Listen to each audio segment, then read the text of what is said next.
नमस्कार। आज मैं आपको सुनाने जा रही हूँ चंद्रमा की पौराणिक कथा। आज चंद्रमा की पौराणिक कथा के पहले पार्ट में जो कुछ आप जानेंगे वो इस प्रकार है।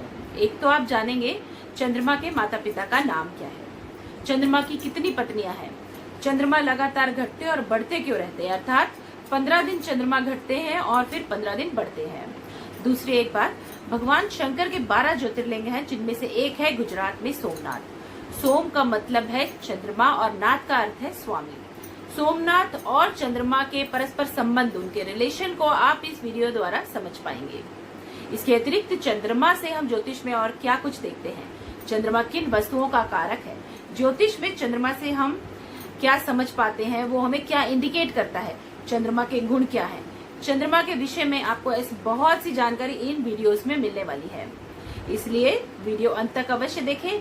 पसंद आने पर लाइक, शेयर एंड कमेंट करें और हाँ, चैनल को सब्सक्राइब करना बिल्कुल ना भूलें और साथ ही बेल आइकन पर क्लिक करें ताकि आपको आने वाले वीडियो के नोटिफिकेशंस मिलते रहें। कथा प्रारंभ करते हैं। हरिवंश पुराण में एक कथा आती है कि ब्रह्मा जी ने सृष्टि के आरंभ में 7 मानस पुत्रों को अवतरित किया। उनमें से एक थे ऋषि अत्रि, जिनकी पत्नी का नाम था अनुसुईया। इन्हीं के पुत्र है चंद्रमा। माता अनुसुईया व इनके अन्य पुत्रों की कथा मैं आने वाले वीडियो में अवश्य बताऊंगी। अभी हम बात करेंगे केवल चंद्रमा की। माता अनुसुईया ने चंद्र को पुत्र रूप में पाने की कामना से श्रद्धा भाव के साथ उनका ध्यान किया। ध्यान करने से उनके नेत्रों से एक ज्योति निकली जो चंद्रमा के समान अत्यंत कांतिमान थी। इस चंद्र रूपी गर्भ को अनुसुईया माता ने 10 दिशाओं को संभालने के लिए दे दिया। 10 दिशाएं इसका पोषण करने लगी, इसका ध्यान रखने लगी, लेकिन ये तेज इतना अधिक था कि 10 दिशाएं भी इसे संभाल न सकी और फिर ये पृथ्वी पर गिर पड़ा, अर्थात इसका पतन हुआ और ये शक्तिहीन हो गया। तब ब्रह्मा जी ने मंत्रोच्चार द्वारा चंद्रमा को पुनः जीवित किया। चंद्रमा को उठाकर ब्रह्मा जी ने अपने रथ पर बैठा लिया और चंद्रमा से 21 बार पृथ्वी की परिक्रमा करवाई। चंद्रमा परिक्रमा करते हुए पृथ्वी पर औषधि व बीज की वर्षा करते रहे, जिससे देवताओं, पितरों, मनुष्यों, पशु पक्षियों और वृक्ष आदि का पोषण हुआ। सब फले फूले।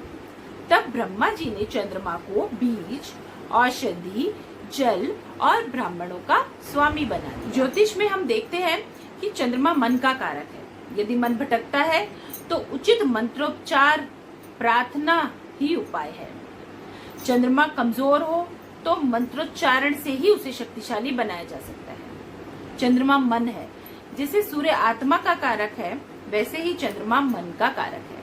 हम निर्णय मन से लेते हैं। अशांत मन, चंचल मन को शांत करने का एकमात्र उपाय प्रार्थना ही है। मन की चंचलता और विस्तार की सीमा 10 दिशाएं हैं। मन का विचरण क्षेत्र असीमित है। मन एक क्षण में यहाँ, दूसरे क्षण में कहीं और होता है। मन कब कहाँ से भटककर कहाँ पहुंच जाए कोई नहीं जानता। इसलिए मन की शांति के लिए तप और धर्म ग्रंथों का पाठ आवश्यक है। कथा आगे बढ़ाते हैं।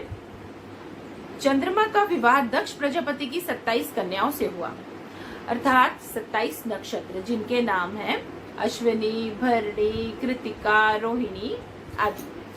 चंद्रमा अपनी सभी पत्नियों में से रोहिणी से सबसे अधिक प्रेम करते थे। ज्योतिष की यदि हम बात करें तो मुहूर्त में जब चंद्रमा रोहिणी नक्षत्र में होता है तो शुभ मुहूर्त माना जाता है। कोई भी शुभ कार्य करना हो तो ये मुहूर्त बहुत अच्छा होता है। वापस लौटते हैं कथा पर। चंद्रमा रोहिणी के साथ अधिक समय व्यतीत करते थे।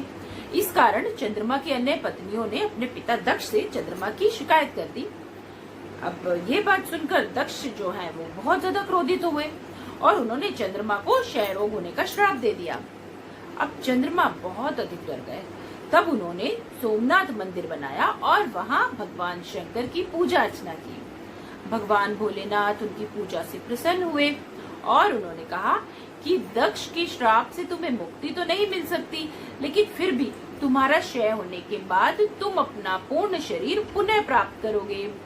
इसीलिए पूर्णिमा से अमावस्या तक का जो समय होता है, तब दक्ष के श्राप के कारण चंद्रमा का जो शरीर है उसका क्षय होता है और फिर जब अमावस्या से पूर्णिमा का समय होता है, तब शंकर जी के आशीर्वाद से चंद्रमा जो है उनका शरीर उन्हें पुनः प्राप्त होता है। तो अब चंद्रमा ने भी तब ये प्रॉमिस किया, ये वादा किया कि वो भी जो है अब अपनी सभी पत्नियों के साथ बराबर का समय बिताएंगे, बराबर उनके साथ सबके साथ इक्वली टाइम स्पेंड करेंगे।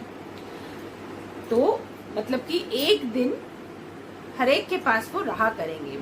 इसीलिए जो चंद्रमा है हर एक नक्षत्र में एक दिन ही रहते हैं।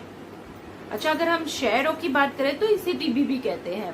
इसका संबंध फेफड़ों से है, छाती से है। ज्योतिष के संदर्भ में यदि हम बात करें तो चंद्रमा से कफ रिलेटेड और स्किन रिलेटेड प्रॉब्लम्स भी देखते हैं। किसी की जन्म कुंडली में जब हम देखते हैं कि चंद्रमा कमजोर है तो वो छाती और फेफड़ों से संबंधित रोग देता है। एक घटना मैं आपको और बताती हूँ। एक बार ऐसा हुआ कि चंद्रमा ने अपने मन की गिरी हुई अवस्था के कारण देवताओं के जो गुरु हैं बृहस्पति देव, उनकी पत्नी तारा, उसका अपहरण कर लिया, उसको उठाकर ले आए। वैसे भी मन की अवस्था अगर गिरी हुई होती है तो उसके पतन की कोई सीमा नहीं रहती, व्यक्ति कितना भी गिरे से गिरा कार्य कर जाता है। तो ऐसे ही चंद्रमा ने भी किया। चंद्रमा ने जो ये अपहरण किया था तारा का, ये इन्होंने किया था भाद्रपद मास की शुक्ल पक्ष की चतुर्थी तिथि को। तो इसीलिए इस तिथि को चंद्रमा को देखना वर्जित है। ऐसा कहते हैं कि यदि चंद्रमा को इस दिन देखेंगे तो मन में बुरे विचार आते हैं। चंद्रमा और तारा की एक संतान है जिनका नाम है बुध। इनकी कथा मैं आपको अपने आने वाले वीडियो में बताऊंगी। तो अब ये सब कुछ जब चंद्रमा ने किया कि अपहरण किया तारा का, तो बाद में उनको बहुत ग्लानि हुई, उन्हें पश्चाताप हुआ, मतलब अफसोस हुआ कि भाई उन्होंने गलत किया। उनको रियलाइज हुआ बाद में। तब ब्रह्मा जी और शंकर जी ने उनके पाप जो थे वो समुद्र में धोए। शंकर जी ने तब क्या किया, चंद्रमा के 3 हिस्से किए, कर्ता, भोक्ता और साक्षी। कर्ता वो जो 27 दिन तक घटता बढ़ता रहता है, चक्कर लगाता रहता है। भोक्ता वो जो अशुभ है, पापी है, जिसको देवताओं को उपहास करने के लिए दे दिया। और साक्षी वो जो शुभ है, उसे शंकर जी ने अपने मस्तिष्क पर रखा है, अपने सिर पर धारण करते हैं, इसीलिए उनका नाम चंद्रशेखर भी पड़ा है। अब यदि हम ज्योतिष की बात करें तो जन्म कुंडली में बलवान चंद्रमा जो है वो साक्षी है, अर्थात सत्य। और भोक्ता चंद्रमा वो है जो पाप ग्रहों से पीड़ित है, अर्थात तम। और कर्ता चंद्रमा जो है वो वाला चंद्रमा है जो मिश्रित प्रभाव लिए होता है, मतलब कि शुभ और अशुभ दोनों प्रभाव होते हैं, वो रज है। चलिए अभी एक प्रश्न का उत्तर दीजिए, कौन है जो अकेले चलता है और कौन है जो बार बार जन्म लेता है? चलिए उत्तर मैं बता देती हूँ। सूर्य अकेला चलता है क्योंकि सूर्य से हम देखते हैं राज सत्ता, अधिकार, निर्णय लेना आदि, ये सब बातें जो होती हैं इन सब के लिए अकेले ही चलना पड़ता है। और चंद्रमा अर्थात मन बार बार जन्म लेता है क्योंकि मन के लिए एक दिशा में सोचना संभव ही नहीं है। मन में नित्य नए विचार जन्म लेते रहते हैं और फिर नष्ट भी होते रहते हैं। एक कहावत है, मन के हारे हार है, मन के जीते जीत। यदि मन पर कंट्रोल हो और दृढ़ निश्चय हो तो कुछ भी असंभव नहीं है। यदि जन्म कुंडली में चंद्रमा बली हो तो व्यक्ति हार नहीं मानता, तब जीवन में सफलता अवश्य प्राप्त होती है। तो इस वीडियो को मैं यहीं पर समाप्त करूंगी। नेक्स्ट वीडियो में मैं आपको चंद्रवंश की और इक्ष्वाकु जो हैं व्यवस्थित मनु के पुत्र, उनका आपस में रिलेशन क्या है उसकी कथा सुनाऊंगी। और साथ ही मैं आपको बताऊंगी कि चंद्रमा किन वस्तुओं का कारक है, इसे इंडिकेट करता है। ये सब बातें मैं आपको अपने नेक्स्ट वीडियो में बताने वाली हूँ। तो वीडियो अवश्य देखें। धन्यवाद।